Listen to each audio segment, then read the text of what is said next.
Hello friends, আজকে দেখো আমার মা কি বানিয়েছে। বানিয়েছে হচ্ছে সাজের পিঠে, অনেকে আবার এটাকে চিতই পিঠেও বলে।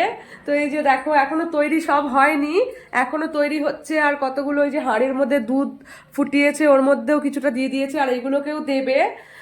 ওই দুধ দিয়ে গুড় দিয়ে ফুটিয়ে যেটা হয় দুধে পিঠে। এখানে দেখো বাবা খাচ্ছে, বাবা শুকনো পিঠাটাই খাচ্ছে পাটালি গুড় দিয়ে। এটা কিন্তু পাটালি গুড় দিয়ে শুকনোটা খেতেও ভীষণ ভালো লাগে। আমি আগেই খেয়েছি, আর বাবা এক্ষুনি বাজার থেকে এলো, তো বাবা এখন খাচ্ছে। আর এই যে দেখো এখানে মা এই যে বসিয়ে দিয়েছে আরেকটা। এগুলো একটা একটা করে ভাজতে হয়, যেহেতু বড় অনেক সাজে, আবার অনেকগুলো ছোট ছোট গর্ত টাইপের থাকে, সেগুলোর মধ্যে অনেকগুলো করে একবারে হয়ে যায়।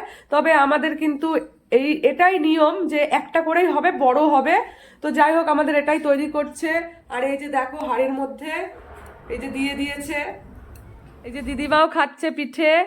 আর এইদিকে দেখো এই যে বোন চলে এসছে, আমার বড় মামার মেয়ে। আর এদিকে দেখো বৌদি ঘুমাচ্ছে, তাই না বৌদি? ঘুমাচ্ছে তো, বৌদি ঘুমাচ্ছে। বৌদির এখানে গুড় কেটে রেখেছে, পাটালি গুড়টা কেটে রেখেছে, কেটে বৌদির ঘুম পেয়ে গেছে।